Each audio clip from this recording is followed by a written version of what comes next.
Praise the lord. హల్లెలూయా. సర్వోన్నతుడైన యేసుక్రీస్తు నామములో మీ అందరికీ వందనాలు. అభిషేక స్వరం అని మా కార్యక్రమంలో మరొకసారి మిమ్మల్ని అందరినీ ప్రేమపూర్వకంగా ఆహ్వానిస్తూ ఉన్నాను. ప్రభునందు ప్రియులారా, మీ అందరూ బాగున్నారా? దేవుని కృపలో మీరందరూ అనుదినము వర్ధిల్లాలని మీ అందరి కోసం ప్రార్థన చేస్తూ ఉన్నాను. ప్రియులారా, ప్రతిదినం అందించబడుతున్న ఈ వర్తమానాలు మీ ఆధ్యాత్మిక జీవితానికి ఎంతో దీవెనకరంగా ఉన్నాయని మీరు తెలియజేస్తున్న సాక్ష్యాలను బట్టి మేము ప్రభువును స్తుతిస్తూ ఉన్నాం. ప్రియులారా, మీ అందరి కోసం మా అనుదిన ప్రార్థనలో మేము ప్రార్థిస్తూ ఉన్నాం. మీలో కూడా చాలామంది మా కొరకు, మా పరిచర్యల కొరకు ప్రార్థిస్తున్నారు. అందును బట్టి మీకు అందరికీ నా హృదయపూర్వక కృతజ్ఞతలు తెలియజేస్తున్నాను. దేవుడు ఇంకను ఈ పరిచర్యను ఆశీర్వదించినట్లుగాను, అభివృద్ధిపరచినట్లుగాను, అనేక మందికి దీవెనకరముగా మార్చినట్లుగాను మీ అనుదిన ప్రార్థనలో తప్పకుండా జ్ఞాపకం చేసుకోండి. అలాగే మీలో కొంతమంది తమ వంతుగా ఆర్థిక సహకారాన్ని కూడా ఈ పరిచర్యకు అందిస్తూ ఉన్నారు. వారందరికీ పేరు పేరున నా కృతజ్ఞతలు తెలియజేస్తూ ఉన్నాను. ప్రియులారా, విశ్వాసంతో సాగిపోతున్న ఈ పరిచర్యకు కేవలం మూలం విశ్వాసులైన వారి యొక్క అర్పణలే. కాబట్టి మీ వంతు సహకారం మీరు అందిస్తూ ఉన్న విధానాన్ని బట్టి మీకు మా హృదయపూర్వక కృతజ్ఞతలు తెలియజేస్తూ ఉన్నాం. అలాగే మీ అందరి కోసం తప్పనిసరిగా మేము ప్రార్థన చేస్తూ ఉన్నాం. ప్రభు నిశ్చయంగా మిమ్మల్ని అత్యధికముగా ఆశీర్వదిస్తారు. ప్రియులారా, ప్రతిదినం కీర్తన గ్రంథ ధ్యానాలు మనం ధ్యానిస్తూ వస్తున్నాం. ఈరోజు 121వ కీర్తన మనం ధ్యానం చేసుకోబోతున్నాం. ప్రియులారా, ఈ 121వ కీర్తన కూడా కంఠోపాఠముగా చెప్పగలిగిన వారు చాలామంది ఉంటారు ప్రియులారా. ఎందుకంటే చిన్నప్పుడు నేను 6th క్లాస్ చదివేటప్పుడు మా టీచర్ గారు ఉండేవారు, వినతి టీచర్ గారు అని. ఆ టీచర్ గారు ఈ 121వ కీర్తన, అలాగే 1వ కీర్తన, అలాగే 23వ కీర్తన కంఠోపాఠంగా అందరి చేత చెప్పించేవారు. ప్రతిరోజు ట్యూషన్ అయిపోగానే ఈవినింగ్ టైంలో ఆ చిన్న ప్రేయర్ చేసి ఈ వాక్యాన్ని మా అందరి చేత చెప్పించేవారు. అలాగూ ఈ వాక్యం, ఈ 121వ కీర్తన నాకు 6th క్లాస్లోనే కంఠోపాఠంగా వచ్చింది ప్రియులారా. ప్రతి వచనం కూడా కంఠోపాఠంగా వచ్చిందనమాట. ప్రియులారా, చిన్నతనంలో దేవుని యొక్క వాక్యం నేర్పగలిగితే అది వారి జీవితానికి ఎంతో దీవెనకరంగా ఉంటుంది ప్రియులారా. ఈ 121వ కీర్తన చాలా ఆశీర్వాదకరమైన కీర్తన. ముఖ్యంగా మన ప్రయాణాలకు తోడుగా దేవుడు ఎలా తోడుగా ఉండి కాపాడతాడనే చక్కని వాగ్దానములతో ఈ కీర్తన వ్రాయబడుతూ ఉంది. ఈరోజు ఈ కీర్తన మనం ధ్యానం చేసుకుందాం. ఈ కీర్తన కూడా యాత్ర కీర్తన అని వ్రాయబడుతూ ఉంది ప్రియులారా. 121వ కీర్తన మొదటి వచనం: కొండల తట్టు నా కన్నులెత్తుచున్నాను, నాకు సహాయము ఎక్కడ నుండి వచ్చును. ప్రియులారా, భక్తుడు చెప్తున్న ఒక మాట, ఒక ప్రశ్నతో, అలాగే ఒక సమస్యతో ఈ కీర్తన ప్రారంభమవుతుంది. ప్రశ్న ఏంటి అంటే, నాకు సహాయము ఎక్కడి నుండి వస్తుంది? ఎవరు నాకు సహాయం చేస్తారు? సమస్య ఏంటి అంటే, కొండల తట్టు నా కన్నులెత్తుచున్నాను అంటే ఎంతో అవసరత ఉంటే తప్ప మన కన్నులెత్తి మనం చూడం కదండి. ప్రియులారా, ఒక అవసరత కనబడుతుంది, సహాయం ఎక్కడి నుండి వస్తుంది అనే ప్రశ్న కనబడుతుంది. కొండల తట్టు నా కన్నులెత్తుచున్నాను. ఈ లోకంలో ప్రియులారా, కొండలు దేనికి గుర్తుగా ఉన్నాయంటే ఎత్తైనవి గాను, బలమైనవి గాను గుర్తుగా ఉన్నాయి. అంటే లోకంలో మనుష్యులు కానీ మనం పోల్చుకుంటే కొంతమంది ధనవంతులుగా కానీ, లేక అధికారులుగా కానీ, లేక గొప్పవారిగా కానీ, పేరు ప్రఖ్యాతులు కలిగిన వారిగా కానీ మనుషుల గురించి మనం చెప్పుకోవచ్చు. అటువంటి వారి తట్టు మనం కన్నులెత్తినప్పుడు వారు మనకు సహాయం చేస్తారు అని మనం ఆశతో ఎదురు చూసినప్పుడు, వారి దగ్గరకు వెళ్ళినప్పుడు చాలాసార్లు వారు సహాయము చేయని అనుభవాలు కలుగుతూ ఉంటాయి. అవే మన జీవితంలో జరుగుతూ ఉంటాయి. నిజం కదండి. చాలాసార్లు ప్రియులారా, మన జీవితంలో వీళ్ళు సహాయం చేస్తారు తప్పనిసరిగా అనుకుంటాం, వాళ్ళు సహాయం చేయరు, వాళ్ళు చేయి విడిచిపెట్టేస్తారు. అప్పుడు ప్రభువా నీవే నాకు దిక్కయ్యా అని వచ్చి కూర్చొని ప్రభు పాదాలు పట్టుకొని కన్నీరు విడిచి ప్రార్థన చేస్తాం. దేవుడు మరొక దిక్కు నుండి సహాయాన్ని పంపిస్తూ ఉంటాడు. ప్రియులారా, మన అనుదిన జీవితంలో జరిగే విషయాలు ఇవే ప్రియులారా. మనం ఏదైతే ఎదురు చూస్తామో చాలాసార్లు అది జరగదు.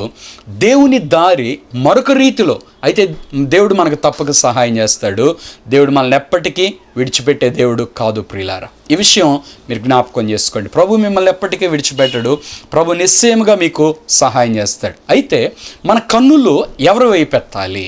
మనం ఎవరి వైపు చూడాలి, మనం ఎవరి మీద ఆధారపడాలి, ఎవరు నమ్మదగిన దేవుడు అంటే యేసుక్రీస్తు ప్రభువారే. ప్రియులారా, ఈ భక్తుడు చెప్తున్న మొట్టమొదటి మాట, కొండల తట్టు నా కన్నులెత్తుచున్నాను, నాకు సహాయం ఎక్కడి నుండి వచ్చును. ప్రియులారా, చాలా కుటుంబాల్లో కూడా సరైన పోషణాధారం లేక, సరైన ఆదరించేవారు లేక, సరైన దిక్కు లేక, అంటే ఇంట్లో భర్త లేడనుకోండి, ఆ కుటుంబానికి పోషణ ఎలా బ్రతకాలి మేము అనే ఆ సమస్యతో వాళ్ళు కొట్టుమిట్టాడుతూ ఉంటారు.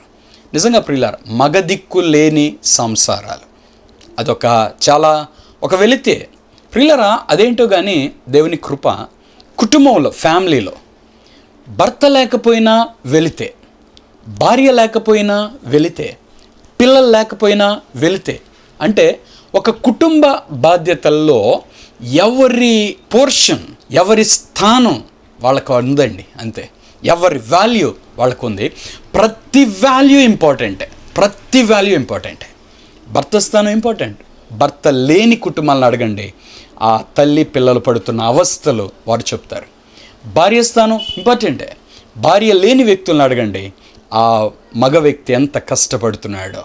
ఒకవేళ ఇంకా పిల్లలుంటే అది చెప్పనలవి కానీ సమస్య. పిల్లల్ని పెంచాలి అంటే అది మగ వ్యక్తుల వల్ల అయ్యే పని కాదు. ఆడ స్త్రీ ఉండి భార్యగా లేక తల్లిగా ఉండి తను నడిపించవలసిన గొప్ప బాధ్యత. అలాగే భార్యాభర్తలు ఉన్నారు, పిల్లలు లేరు అనుకోండి, అది కూడా వాళ్ళకి వెళ్తే ప్రియులారా. కాబట్టి కుటుంబంలో ఎవరి స్థానం వాళ్ళదే. ఒకవేళ ఇదే కుటుంబంలో భర్త లేకపోతే పోషించేవారు ఎవరు అని, ఆదరించేవారు ఎవరు అని ఎదురు చూస్తూ ఉన్నప్పుడు ప్రియులారా, అలాంటి సందర్భాల్లో బంధువులందరూ కూడా ఏం చేస్తారంటే, అమ్మో వీళ్ళు మా దగ్గరికి వస్తే మేము వీళ్ళని చూడాల్సి వస్తుందేమో, వాళ్ళ పిల్లల పెళ్ళిళ్ళు చేయాల్సి వస్తుందేమో అని దగ్గర కూడా రానియరు, పలకరు, దూరంగా పెట్టేస్తూ ఉంటారు. బంధువుల్లో జరిగే వివేక ప్రియులారా చాలాసార్లు. డబ్బుంటే అందరూ వస్తారు, డబ్బు లేకపోతే ఎవరు రారనమాట. ఇది చాలాసార్లు బంధువుల్లో జరుగుతూ ఉంటుంది. ఆ సమయంలో ఎవరి వైపు కన్నులెత్తాలి, ఎవరు సహాయం చేసేవారు, ఎవరి వైపు చూడాలి. కన్నులెత్తటం అంటే అర్థం ఏంటో తెలుసా? ఎవరి వైపు చూడాలి, నేను ఎవరి మీద ఆధారపడాలి, నాకెవరు సహాయం, నాకు సహాయం ఎక్కడ నుండి వస్తుంది? ఈ ప్రశ్న మీలో కూడా చాలామందికి ఉంది కదండి. నాకు సహాయం ఎక్కడి నుండి వస్తుంది, ఎవరు నాకు సహాయం చేసేవారు?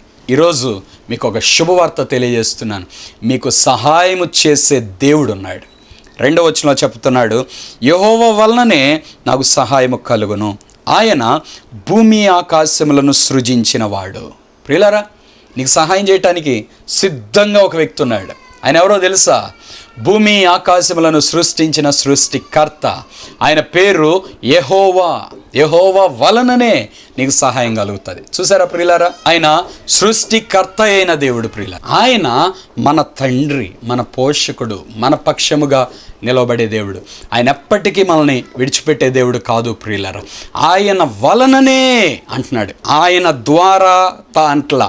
యెహోవా వలననే అంటే ఖచ్చితంగా ఆయన ద్వారా తప్ప మరొక వ్యక్తి ద్వారా మనకు సహాయం లేదు అని అర్థం. కాబట్టి ప్రియులారా, జ్ఞాపకం చేసుకోండి, యెహోవా వలననే నీకు సహాయము కలుగుతుంది. ఒకవేళ సహాయం కోసం ఎదురు చూస్తున్నావా, ఈరోజు ప్రభు పాదాలు పట్టుకో. ప్రభు నీవు తప్ప నాకు దిక్కు లేదు అని ప్రభు పాదాలు పట్టుకో. ఖచ్చితంగా ప్రభు నీకు సహాయం చేస్తాడు. ప్రియులారా, బైబిల్ గ్రంథంలో మనం గమనించినట్లయితే కొంతమంది రాజులు అలాగే దేవుని పాదాలు పట్టుకున్నారు. ప్రియులారా, శత్రు రాజులందరూ వారి మీద యుద్ధానికి బయలుదేరి వచ్చినప్పుడు వీరు దేవుని పాదాలు పట్టుకుని ప్రార్థన చేయటం ప్రారంభించారు. హిజ్కియా అలాగే ప్రార్థన చేశాడు, ఆసా అలాగే ప్రార్థన చేశాడు, యెహోషాపాతు అలాగే ప్రార్థన చేశాడు. ప్రియులారా, శత్రు రాజుల్ని వారు బలవంతులైనప్పటికీ దేవుడు ఆశ్చర్యకరంగా వాళ్ళు వచ్చిన దారినే వెనక్కి పంపించేశాడు. దేవుని సహాయం అద్భుతంగా ఉంటుంది. ప్రియ సహోదరుడా, సహోదరి, నీ జీవితంలో ప్రభు సహాయం చేయాలని కోరుకుంటున్నాడు. నువ్వు ప్రార్థన చేసే వ్యక్తివైతే నువ్వు ఈ గొప్ప కార్యాలన్నీ పొందుకుంటూ ఉంటావు. హిజ్కియా కానీ, ఆసా కానీ, యెహోషాపాతు కానీ వీరెవరు అంటే ప్రార్థన చేసేవారు. ప్రియులారు, వారికి శ్రమ వచ్చినప్పుడు, కష్టం వచ్చినప్పుడు వారి సహాయం కొరకు ఎవరి దగ్గరికి వెళ్ళారు తెలుసా?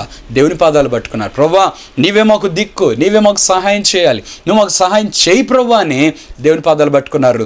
దేవుడు వారికి అద్భుత రీతిగా సహాయం చేశాడు. ఈ కార్యక్రమం చూస్తున్న ప్రియ సహోదరుల సహోదరి, ఈ సమయంలో నువ్వు ఈ మాటలు వింటున్నావు అంటే కారణం దేవుడు నీకు సహాయం చేయాలని కోరుకుంటూ ఉన్నాడు.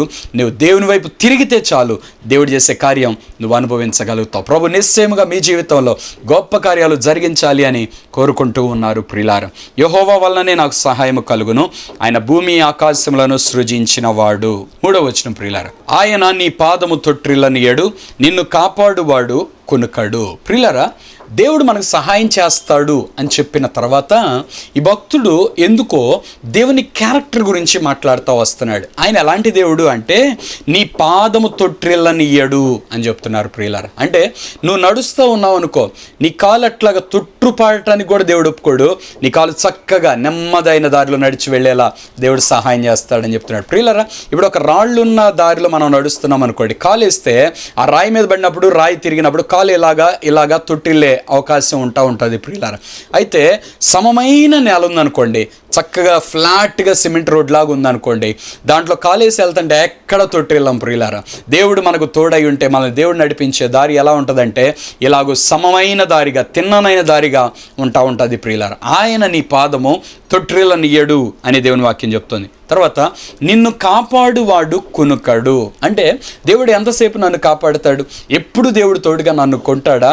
ఇప్పుడు నేను పడుకొని నిద్రపోతాను, నేను నిద్రపోయినట్లుగా దేవుడు కూడా నిద్రపోతే, దేవుడు కూడా కళ్ళు మూస్తే నా పరిస్థితి ఏంటి అంటే, ఇక్కడ బైబిల్లో భక్తులు చెప్తున్న మాట ఏంటంటే, నిన్ను కాపాడేవాడు కునికే దేవుడు కాదు, ఆయన నీకు తోడయుండి నడిపించే దేవుడు, నిన్ను భద్రపరిచే దేవుడు.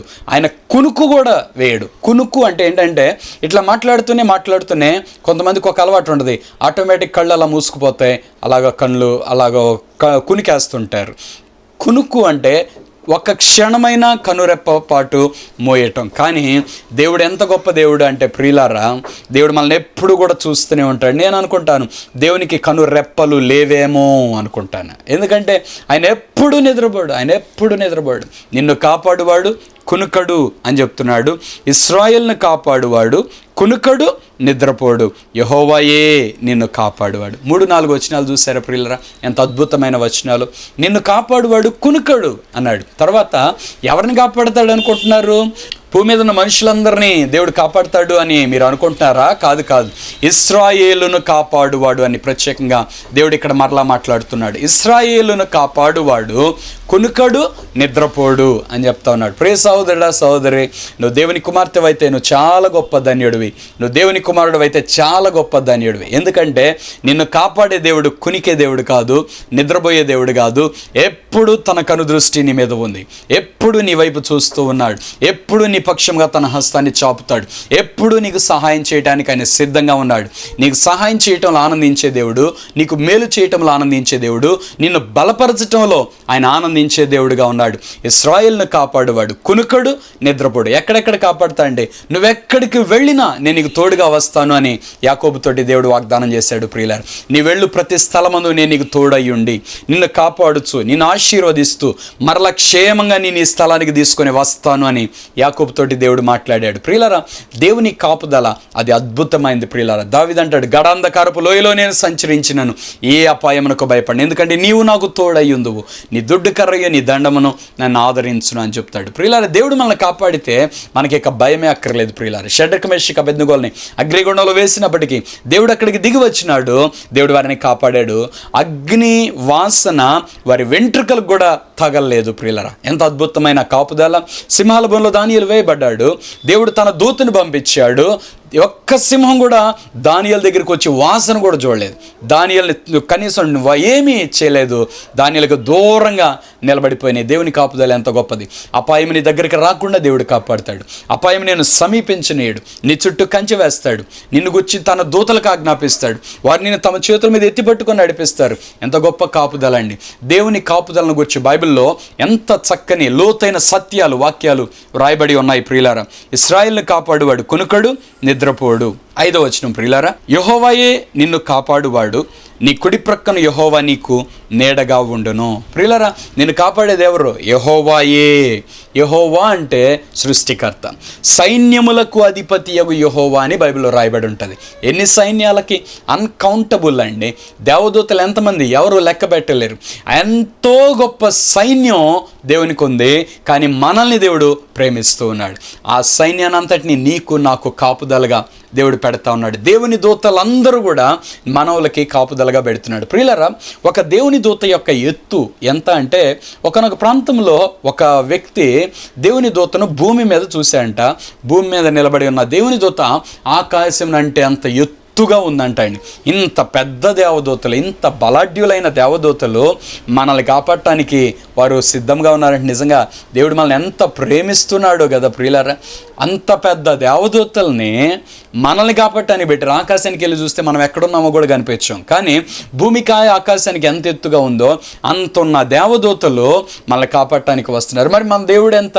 దేవదూతలు ఇంత ఎత్తుంటే మరి దేవుని కంటే ఎక్కువ, దేవుని కంటే తక్కువ అంటే ఆకాశం ఆయన సింహాసనం, భూమి ఆయన పాదపీఠం. అంటే ఒక కుర్చీలో కూర్చున్నాం అనుకోండి, మోకాళ్ళు ఇలా పెట్టుకుంటాం, ఇది ఆకాశం అనమాట. పాదపీఠం అంటే కాళ్ళు పెట్టింది, అది భూమి అనమాట. అంటే భూమికి ఆకాశానికి ఎంత ఎత్తు అంటే దేవుని అరికాల నుంచి దేవుని మోకాళ్ళ వరకు ప్రియులారా.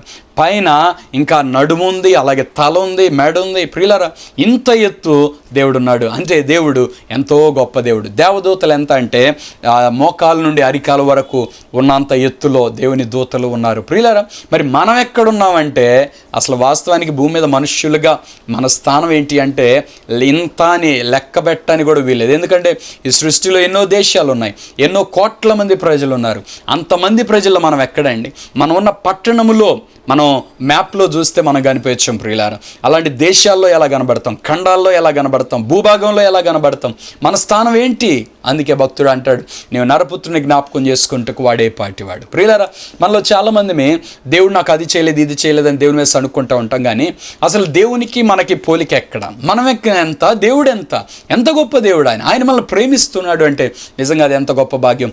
అంత ప్రేమించే దేవుడు మనల్ని ప్రేమించి భూలోకానికి వచ్చి మన కోసం తన ప్రాణం పెట్టాడు అంటే, మన కోసం తన రక్తమంతా కాచాడు అంటే నిజంగా ఇది ఇంకా ఎంత గొప్ప భాగ్యమని మనం చెప్పుకోవచ్చును ప్రియులారా. అటువంటి గొప్ప దేవుడైన యెహోవాయే నిన్ను కాపాడువాడు. ప్రియులారా, క్రైస్తవ జీవితం ఎంత గొప్పది ప్రియులారా. యేసు ప్రభు నమ్ముకోవటం ఎంత గొప్ప భాగ్యం, బాప్తిస్మం పొందటం ఎంత గొప్ప భాగ్యం, మారు మనసు పొందటం ఎంత గొప్ప భాగ్యం, దేవుని పిల్లలుగా జీవించటం ఎంత గొప్ప భాగ్యం. ఆ యెహోవాయే నిన్ను కాపాడువాడు అని దేవుని వాక్యం చెప్తుంది. అలాగే ఆయన నీ కుడి ప్రక్కను నీకు నీడగా ఉంటాడంట. దేవుడు ఎక్కడున్నాడు అంటే ప్రియ సహోదరుడా సహోదరి, ఆయన నీ కుడి ప్రక్క ఉన్నాడు. గుర్తుపెట్టుకోండి, దేవుడు ఎక్కడంటే ఆయన నీ కుడి ప్రక్కన ఉన్నాడు, నీకు నీడగా ఉన్నాడు. అంటే ఆయన నీడలో మనం బ్రతుకుతున్నాం. ఆయన మన కుడి ప్రక్క ఉన్నాడు, ఆయన నీడ మన మీద పడుతుంది, ఆ నీడలో మనం సురక్షితంగా ఉన్నాం ప్రియులారా. ప్రియ సహోదరుడా సహోదరి, దేవుడు నిన్ను ఇంత ప్రేమిస్తున్నాడు, దేవుడు నీకు ఇంత సమీపంగా ఉన్నాడు, ఆయన నీతో ఉన్నాడు. ఆయన లేడు అన్నట్లుగా నువ్వు జీవించద్దు, ఆయన లేడు అన్నట్లుగా నువ్వు కలవరపడద్దు. ఆయన నీకు తోడుగా ఉన్నాడు, ఆయన నీడలో నువ్వు ఉన్నావు, ఆయన నిన్ను భద్రపరుస్తున్నాడు, ఆయన నీకు సహాయం చేస్తాడు, ఆయన నిన్ను నడిపిస్తూ ఉన్నాడు ప్రియులారా. 6వ వచనం, పగలు ఎండ దెబ్బ అయినను నీకు తగలదు, రాత్రి వెన్నెల దెబ్బ అయినను నీకు తగలదు. ప్రియులారా, దేవుని కాపుదల ఏ సమయాల్లో ఉంటుంది అంటే పగలంతా ఉంటుంది, రాత్రి అంతా ఉంటుంది.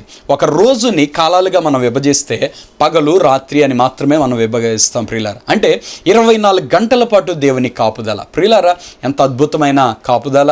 గాడ్స్ సెక్యూరిటీ, దేవుని కాపుదల ఎంత అద్భుతమైనది, ఎంత బలమైనది ప్రియులారా. ఒక్క దేవుని దూత అద్భుతమైన రీతిలో సైన్యములను జయించగలదు. అంత గొప్ప దేవుని దూతలు మనకు తోడుగా ఉండి మనల్ని కాపాడుతున్నారు అంటే దేవుని పిల్లలు నిజంగా ఎంత గొప్ప భాగ్యం ప్రియులారా. ఒకసారి నేను ఒక డేవిడ్ లివింగ్స్టన్ జీవితంలో జరిగిన ఒక సంఘటన గురించి నేను విన్నాను ప్రియులారా. ఆయన ఆఫ్రికా ఖండంలో సువార్త ప్రకటించి వస్తూ ఉన్నాడు. సువార్త ప్రకటించడం ఇష్టం లేని కొంతమంది ఆయన్ని చంపాలి అని కాపేసుకున్నారంట. నా రాత్రి కత్తులు పట్టుకొని ఒక 10 మంది వరకు ఆ చెట్ల చాట్ల గుబురులో దాక్కొని ఉన్నారు. ఈ సంగతి ఆయనకి తెలియదు. ఆయన సువార్త నిమిత్తమై వెళ్ళాడు, ఒక్కడే వెళ్ళాడు. తిరిగి వచ్చేటప్పుడు ఆయన చంపేద్దామని అందరూ అనుకుంటా ఉన్నారట. ఈయన వెళ్ళాడు, అక్కడికి వెళ్ళి సువార్త చెప్పాడు, వాక్యం చెప్పాడు. ఆ రాత్రి 10-11 అవుతుండగా ఉండగా ఒక్కడే పాటలు పాడుకుంటూ సంతోషంగా తిరిగి వస్తూ ఉన్నాడు. ఇక వీళ్ళందరూ అనుకుంటా ఉన్నారు, అదిగో వచ్చేస్తున్నాడు, మనం చంపేద్దాం, ఇక ఈ దెబ్బతోటి ఈ గోల ఉండదు, మనకి వేరే మతాన్ని తీసుకొచ్చి మనకి ప్రకటిస్తున్నాడని వాళ్ళందరూ కాపలా వేశారు. 10 మంది దాకా కాపలా వేశారు ప్రియులారా. ఇప్పుడు డేవిడ్ లివింగ్స్టన్ ఒక్కడే పాటలు పాడుకుంటూ వస్తున్నాడు. కొంచెం దూరం వచ్చేటప్పటికి ఆయన ప్రక్కనే ఒక తెల్లటి బట్టలు వేసుకున్న ఒక వ్యక్తి కత్తి పట్టుకొని నడుస్తూ ఉన్నాడు. ఆశ్చర్యపోయారు వీళ్ళు. అరే, ఇందాక ఒక్కడే ఉన్నాడు, ఇప్పుడు ఒక వ్యక్తిని ఎవరినో కత్తి అంట పెట్టుకొని తీసుకొస్తున్నాడు, ఏం పర్వాలేదు, మనం 10 మంది ఉన్నాం కదా, ఏం పర్లేదు, మనం జయిద్దాం అనుకున్నారు. ఇంకొంచెం ముందుకు వచ్చేటప్పటికి ఆ ఒక్కళ్ళు కాస్త 2 అయ్యారు. ఆ తర్వాత ఇంకొంచెం ముందుకు వచ్చేటప్పటికి 2 కాస్త 4 అయ్యారు. ఇంకొంచెం ముందుకు వచ్చేటప్పటికి 4 కాస్త 8 మంది అయిపోయారు. ఇప్పుడు ఇక్కడ దాక్కుని ఉన్న వాళ్ళకి ఆశ్చర్యం, అరే ఇదేంట్రా, జనం పెరుగుతూ వస్తున్నారు, యాడవుతూ వస్తున్నారు, ఎక్కడి నుంచి వస్తున్నారు వీళ్ళందరూ, ఎక్కడి నుంచి తెచ్చుకున్నాడు, మన సంగతి ఏమన్నా ఈయనకి తెలిసిందా అనుకుంటానే ఉండగా 8 మంది 16 మంది అయిపోయారు. 16 మంది కత్తులు పట్టుకొని ఆయన పక్కనే నడుచుకుంటా వెళుతుంటే ఈ 10 మంది కత్తులు పట్టుకున్న వాళ్ళు వీళ్ళేం చేస్తారు ప్రియులారా? వాళ్ళందరూ కూడా అక్కడ కూర్చొని ఇంకా అలాగే మౌనంగా ఉండిపోయారు. ఈయన అలాగే దాటి వెళ్ళిపోయాడు, పాటలు పాడుకుంటూ ఈయన దాటి వెళ్ళిపోయాడు. ఈయనతో పాటు దేవదూతలు కూడా ఆయన పక్కన నడుచుకుంటా వెళ్ళిపోయారు. కానీ ఆ సంగతి డేవిడ్ లివింగ్స్టన్కి తెలియదు. తను అలాగే వెళ్ళిపోయాడు. తెల్లవారిన తర్వాత ఈ 10 మంది మామూలుగా ఏమీ ఎరగనట్టు డేవిడ్ లివింగ్స్టన్ గారి దగ్గరికి వచ్చి అడుగుతున్నాడు, అయ్యగారు రాత్రి మీతో పాటు కొంతమంది సేవకు వెళ్ళి వస్తున్నారు కదా, ఎవరెవరు వెళ్ళొచ్చాయండి, ఎవరండి వాళ్ళు, వాళ్ళని ఎప్పుడు ఇక్కడ ఈ ప్రాంతాల్లో చూడలేదు, మరలా వాళ్ళని ఎప్పుడు మేము చూడలేదు, ఎవరండి వాళ్ళు అని అడిగారంట. అడిగితే అప్పుడు ఆయన చెప్పాడంట, ఎవరు లేరండి, నేను ఒక్కడేనండి, రాత్రి సేవకు వెళ్ళాను, వాక్యం చెప్పాను, పాటలు పాడుకుంటూ తిరిగి ఇంటికి వచ్చాను, ప్రశాంతంగా పడుకున్నాను, అంతేనండి, నాతోటి ఎవరూ లేరండి, నేను ఎవరిని తెచ్చుకోలేదండి అన్నారు. అంటే వీళ్ళు చెప్తారు, లేదండి, రాత్రి మేము చూసాం, మీతో ఉన్న వారిని కొంతమందిని మేము చూసాం, వాళ్ళు ఎక్కడున్నారు, ఎవరు వాళ్ళు, ఏ ప్రాంతం వాళ్ళు, వాడు ఎక్కడి నుంచి వచ్చారు అని వీళ్ళు అడుగుతూ ఉన్నారు ప్రియులారా. అలా అడుగుతూ ఉంటే అప్పుడు ఈయన మరలా చెప్తున్నాడు, నేను ఎవరిని తెచ్చుకోలేదండి అన్నారు. అయితే అప్పుడు వాళ్ళు ఉండలేక చెప్పేశారు, అయ్యా వాస్తవానికి రాత్రి మేమేమనుకున్నాం అంటే నిన్ను చంపుదాం అనుకున్నాం, కానీ నీ ప్రక్కన కత్తులు పట్టుకొని తెల్లటి బట్టలు వేసుకున్న కొంతమంది వ్యక్తుల్ని మేము చూసాం, కాబట్టి మేము నీకు ఏ హాని చేయలేకపోయాం అని చెప్పినప్పుడు డేవిడ్ లివింగ్స్టన్ చెప్పాడంట, అయితే వారు నేను చూడలేదు వారిని, కానీ వారెవరు అంటే నన్ను కాపాడటానికై దేవుడు పంపిన దేవుని దూతలు, గాడ్స్ ఏంజల్స్, దేవుడు పంపిన దేవుని దూతలు, నాకైతే ఏమీ తెలియదయ్యా అని చెప్పారు. నిజంగా ప్రియులారా, ఆ వెంటనే వాళ్ళందరూ కూడా ఆశ్చర్యపోయారంట. దేవుడు తన దూతల్ని ఇలాగూ కాపాడటానికి పంపిస్తాడు. షడ్రక్ మేషక్ అబేద్నెగోలను కాపాడటానికి అగ్నిగుండంలోనికి దేవుడు దిగి రాలేదా ప్రియులారా? మన దేవుడు మనల్ని కాపాడటానికి ఎక్కడికైనా వస్తాడు, ఎక్కడికైనా తన దూతల్ని పంపిస్తూ ఉంటాడు. యెహోవాయే నిన్ను కాపాడువాడు. పగలు ఎండ దెబ్బ నీకు తగలనీయడం, రాత్రి వెన్నెల దెబ్బ నీకు తగలదు. చూసారా ప్రియులారా, దేవుడు ఎంత కాపాడుతాడు మనల్ని. పగలు ఎండవేళలో దేవుని పని నిమిత్తమే వెళ్ళి వచ్చినా కూడా దేవుని కాపుదల మనం చూడగలుగుతాం. రాత్రి వేళ చీకట్లో వెళ్ళినప్పటికీ కూడా దేవుని కాపుదల మనం చూడగలుగుతూ ఉంటాం ప్రియులారా. ఒకసారి సాధు సుందర్ సింగ్ గారి గురించి నేను ఒక సంగతి విన్నానండి. ఆయన రాత్రి అంతా ఆయన ప్రార్థన చేయటం ఆయన దినచర్యలో ఒక భాగం అంట. ఒకరోజు ఆయన ప్రార్థన చేసుకోవడానికి ఒక ప్రాంతానికి వెళ్ళి ఒక కొండ ఎక్కి ప్రార్థన చేసుకున్నాడంట. ప్రార్థన చేసుకొని తెల్లవారుగానే ఆయన దిగి వస్తూ ఉంటే అప్పటి వరకు ఆయన ప్రార్థన చేసుకున్న కొండ చిన్నగా అలా కదిలి ముందుకు వెళ్తూ ఉందంట. ఆశ్చర్యపోయి ఇదేంటి కొండ కదిలిపోతుందని అట్లా వెనక్కి తిరిగి చూసాడంట. చూస్తే ఈయన కొంచెం ముందుకు వచ్చేసి చూస్తే అది కొండ కాదు, కొండ సిలువ. రాత్రి అంతా దాని మీద కూర్చొని ఈయన ప్రార్థన చేసుకుంటా కూర్చున్నాడంట. కానీ అది కదలలేదు, వెళ్ళలేదు. చూసారా ప్రియులారా, నిజంగా దేవుని కాపుదల ఎంత అద్భుతమైందో. సాధు సుందర్ సింగ్ గారు ఎన్నోసార్లు కొండల్లో తిరిగాడు, అడవుల్లో తిరిగాడు. ఎంతో దేవుని కాపుదల, ఎంతో గొప్ప సేవ ఆయన చేశారు. ప్రియులారా, సేవ దేవుని కొరకు ఒక అద్భుతమైన రీతిలో చేసిన మిషనరీలు మన కళ్ళ ముందున్నారు. వారందరి జీవితాలను బట్టి దేవునికి స్తోత్రం. నిజంగా ప్రియులారా, వారెంతో శ్రమ పడుతూ ఎన్నో కష్టాలు వచ్చి సేవ చేశారు ప్రియులారా. వారి త్యాగమే ఈరోజున అనేక మంది సేవకులుగా ఈరోజు సేవ చేయటానికి ప్రత్యేకమైన కారణం, ప్రత్యేకమైన ఇన్స్పిరేషన్గా కూడా ఉంటా ఉంది ప్రియులారా. దేవుని కాపుదల మన జీవితంలో ఎంత అద్భుతమైంది. అంతెందుకు ఈ కార్యక్రమం చూస్తున్న మిమ్మల్ని అందరినీ అడిగితే ఎన్నిసార్లు దేవుడు మీ రోగాలు స్వస్థపరచలేదు, ఎన్నిసార్లు దేవుడు మిమ్మల్ని యాక్సిడెంట్లలో కాపాడలేదు, ఎన్నిసార్లు దేవుడు మిమ్మల్ని అపాయంలో కాపాడలేదు. సాక్ష్యాలు చెప్పండి అంటే క్రైస్తవులందరూ కానీ దేవుడు చేసిన కార్యాలు చెప్పడం ప్రారంభిస్తే ఎంతైనా అవి తరగవు ప్రియులారా. దేవుని కాపుదల మా జీవితంలో అద్భుతమైంది. అది ఎప్పుడు కూడా మనకి ఉండేదే ప్రియులారా. పగలు ఎండ దెబ్బ అయినాను నీకు తగలదు, రాత్రి వెన్నెల దెబ్బ అయినాను నీకు తగలదు. 7వ వచనం, ఏ అపాయము రాకుండా యెహోవా నిన్ను కాపాడును, ఆయన నీ ప్రాణమును కాపాడును. ప్రియ సహోదరుడా సహోదరి, నేను చచ్చిపోతాననే భయం నీకు అక్కర్లేదు. ఎందుకంటే ఏ అపాయం రాకుండా దేవుడు కాపాడుతాడు. నీ ప్రాణాన్ని దేవుడు కాపాడగలడు. వ్యాధి నీ ప్రాణాన్ని తీయలేదు, ఏ భయం నీ ప్రాణాన్ని తీయలేదు, ఏ సమస్య నీ ప్రాణాన్ని తీయలేదు. ఎందుకంటే నీ ప్రాణాన్ని కాపాడేది ఎవరో తెలుసా? దేవుడే. నువ్వు ప్రార్థన చేసుకోవటం ప్రారంభించు. సమస్య ఎటువంటిదైనా నువ్వు సమస్యను చూడొద్దు, నిన్ను కాపాడే దేవుని వైపు చూడు, నీకు సహాయం చేసే దేవుని వైపు చూడండి. ప్రియులారా, మీరు అలా పట్టుదలతో కానీ ప్రార్థన చేయటం కానీ ప్రారంభిస్తే నిశ్చయంగా ప్రభు మీ జీవితంలో గొప్ప కార్యాన్ని జరిగించగలుగుతాడు. ప్రియులారా, ఆయన నీ ప్రాణమును కాపాడుతాడు. ఏ అపాయం రాకుండా యెహోవా నిన్ను కాపాడును. ఎంత అద్భుతం! ఏ అపాయం నీ దగ్గరికి రాదు. అది వాతావరణం వల్ల వచ్చేది అయినా, లేక వస్తువుల వల్ల వచ్చేది అయినా, ఏ పరిస్థితిలో అయినా ప్రియులారా, ఏ అపాయం తాకకుండా తన బిడ్డల్ని కాపాడటానికి మన దేవుడు సమర్థుడు, శక్తి కలిగిన దేవుడు. ఆయన మనల్ని ఎప్పుడు కూడా విడిచిపెట్టే దేవుడు కాదు ప్రియులారా. ఆయన నిన్నెన్నడూ విడువడు, నిన్నెన్నడూ ఎడబాయడు. నిశ్చయంగా నిన్ను కాపాడుతాడు, భద్రపరుస్తాడు. ప్రియులారా, ఒక మాట చెప్తాను, మనల్ని నరకం నుండి కాపాడటానికి మన కోసం తన ప్రాణాన్నే పెట్టిన దేవుడు మన ప్రాణ ఆత్మ శరీరాలను రక్షించటానికి సమర్థుడు. కాపాడుతాడు అంతే. మన కోసం ఆయన ఏమైనా చేస్తాడు ప్రియులారా. మనల్ని కాపాడటం కోసం ఆయన ఏమైనా చేస్తాడు. కాబట్టి దేవుని కాపుదల అది చాలా అద్భుతమైంది అనే సంగతి మీరు తెలుసుకోవాలని నేను మనవి చేస్తున్నాను. దేవుడు మనల్ని కాపాడటానికి ఎప్పుడు మన ప్రక్కనే ఉన్నాడు ప్రియులారా. యెషయా గ్రంథం 27వ అధ్యాయం 3వ వచనంలో రాయబడుతుంది, యెహోవా నేను దాన్ని కాపు చేయుచున్నాను, దివారాత్రం నేను దాన్ని కాపాడుతున్నాను, ఎవడును దాని మీదకి రాకున్నట్లుగా దివారాత్రం నేను దాన్ని కాపాడుతున్నాను, ప్రతి నిమిషం నేను దానికి నీరు కట్టుచున్నాను అంటున్నాడు. మానవ జీవితాన్ని ఒక తోటకి పోల్చి చెప్తూ ఆయన చెప్తున్నాడు, ప్రతి నిమిషాన నేను దాన్ని కాపాడుతున్నాను, ఎవడు దాని మీదకి రాకుండా నేను కాపాడుతున్నాను అని చెప్తున్నాడు. ప్రియులారా, మా జీవితంలో ఇప్పటివరకు మనం బ్రతికినాం అంటే మనల్ని కాపాడింది ఎవరు? దేవుడే. నిజంగా ప్రియులారా, దేవుని కాపుదలను బట్టి మాత్రమే ఈరోజు మనం క్షేమంగా ఇలాగో బ్రతకగలిగి ఉన్నాం ప్రియులారా. దేవుడు మనల్ని కాపాడే దేవుడై ఉన్నాడు. ఆయన ఎప్పుడు కూడా మనల్ని కాపాడే దేవుడై ఉన్నాడు. 8వ వచనం, ఇది మొదలుకొని నిరంతరము నీ రాకపోకలయందు యెహోవా నిన్ను కాపాడును. ప్రియులారా, ఇది మొదలుకొని అంటే దేవుని యొక్క వాక్యాన్ని మీరు నమ్మినది మొదలుకొని, ప్రార్థన చేసుకొని వెళుతున్నది మొదలుకొని, నిరంతరం అంటే ప్రతిరోజు, అంటే దేవుని మీద ఆధారపడితే చాలు. ఒక్కసారి నువ్వు ప్రార్థన చేసుకోవడం ప్రారంభిస్తే, ఒక్కసారి నీ జీవితం నువ్వు దేవుని గాని అప్పగించడం ప్రారంభిస్తే, అక్కడ మొదలు పెట్టుకొని ఇక ఎప్పటికీ నీ జీవితాన్ని దేవుడు భద్రపరుస్తాడు. నిజంగా ప్రియులారా, దేవుని కాపుదల ఎంత అద్భుతమైంది. ఒక్కసారి మన మారు మనసు పొందితే చాలు, ఒక్కసారి మన చేయి ప్రభుకి అప్పగిస్తే చాలు, ఒక్కసారి మన హృదయం దేవునికి ఇస్తే చాలు, ఒక్కసారి ప్రభు ఇక నీకోసం నేను నమ్మకంగా జీవిస్తానయ్యా అని ఒక్క తీర్మానం మనం చేస్తే దేవుడు మన చేయి పట్టుకుంటాడు. దేవుడు మన చేయి పట్టుకొని ఇక అంతం వరకు నరకాగ్ని నుండి తప్పిస్తాడు, పరలోకానికి మనల్ని తీసుకుని వెళ్తాడు.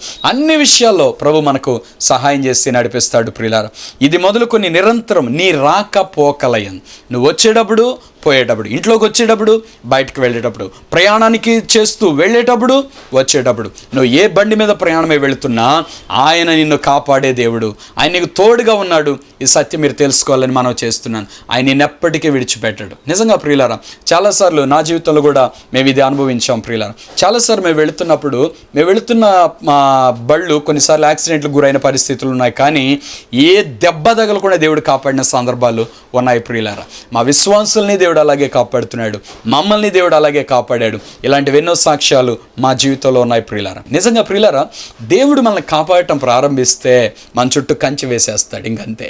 ఇక ఏది మనల్ని తాకలేదు ప్రియులారా.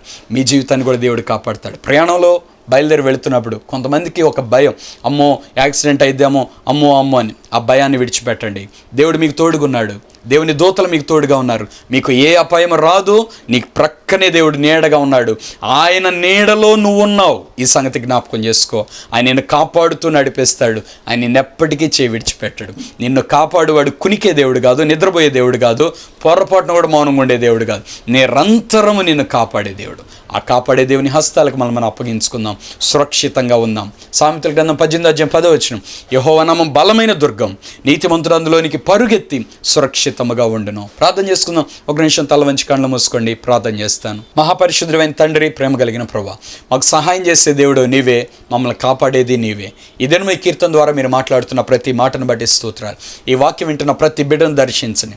ఎవరెవరు ఏ ఏ పరిస్థితుల్లో సహాయం కావాలని ఎదురు చూస్తున్నారు, సైన్యములకు అధిపతి అయిన యెహోవావైన మా దేవ, మా తండ్రి, భూమి ఆకాశంలో సృష్టించిన సృష్టికర్తవైన నీవే ప్రభువా, నీవే మాకు సహాయం చేయమని ప్రార్థన చేస్తున్నాం. ఈ బిడ్డలను కనికరించండి, సహాయాన్ని దయచేయండి. భద్రపరచండి. ఎవరెవరైతే ఏ ఆపదలు చిక్కుబడి ఉన్నారో ఆపదలను విడిపించండి ప్రభా, అపాయం నుండి విడిపించండి. బిడ్డల చుట్టూ నీ కంచి వేయండి, కాపుదల భద్రపరచండి. ఈ కార్యక్రమం చూస్తున్న ప్రతి వ్యక్తిని, ప్రతి కుటుంబాన్ని మీరు భద్రపరచమని ప్రార్థన చేస్తున్నాను. ఆయా ప్రాంతాల్లో ఉన్న బిడ్డల్ని భద్రపరచండి తండ్రి, యవనస్తులైన బిడ్డలు భద్రపరచండి ప్రభా. ప్రతి ఒక్కరి చుట్టూ నీ కంచె, నీ కాపుదల వేయమని ప్రార్థన చేస్తున్నాను. ఈ కార్యక్రమం చూస్తున్న ప్రతి వ్యక్తిని ఆశీర్వదించండి. అనారోగ్యంతో బాధపడుతున్న ప్రతి బిడ్డను ముట్టండి, యేసు నామములో స్వస్థపరచమని ప్రార్థన చేస్తున్నాను. బిడ్డలకు అద్భుతం జరిగించండి ప్రభా, దీవెన దయచేయండి, తోడుండి నడిపించి ఆశీర్వదించమని యేసు నామములో ప్రార్థిస్తున్నాను తండ్రి, ఆమేన్. ప్రియులారా, ఈరోజు కార్యక్రమం ద్వారా మీరు దీవించబడ్డారని నమ్ముతున్నాను. మీరు పొందిన మేలు, మీ ఆత్మీయ అనుభవాలు తప్పకుండా మాకు తెలియపరచండి.